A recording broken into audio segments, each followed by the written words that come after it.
Hello and welcome to Senior Project Development. I'm Professor Costin.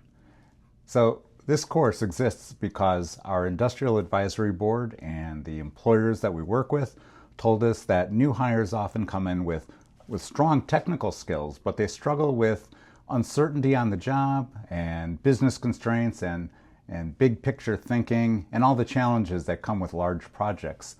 So, since students weren't getting that experience in classes or on your co-op, our faculty and our industrial friends worked together to create this course.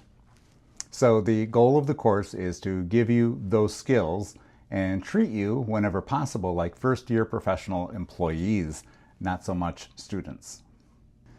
This course has two main parts. It's the lectures and the team project. So each week, before each class, you'll watch a short lecture video, kind of like this one. They'll be about 10 minutes or less. And then you'll take a short quiz to check your understanding.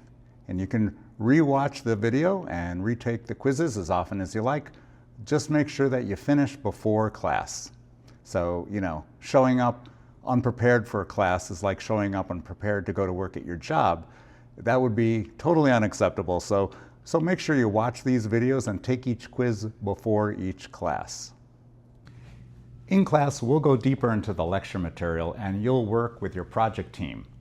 Your project will be based on real industry needs and adjusted so it's doable in 2 semesters. You'll get a problem statement and requirements, and it's up to your team to investigate and understand the user and business needs. And then you guys propose a solution and then build and deploy it. Teams will be formed with a mix of skills, some infrastructure, some front end, some programming, and so on. And you'll fill out a self-assessment to help us place you. When you do that, be honest, because if you exaggerate your skills, you might end up as the only expert in your area that you're not prepared for, and that can hurt your team. If you want an A in this course, here's what it takes. First, as I said before, watch these lectures with the goal of really understanding them.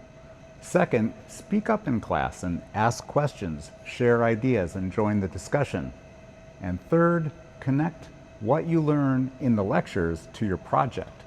And finally, do the work your project manager or scrum master asks you to do on time and at a high standard. These are habits that'll serve you well, not just in this course, but in your career.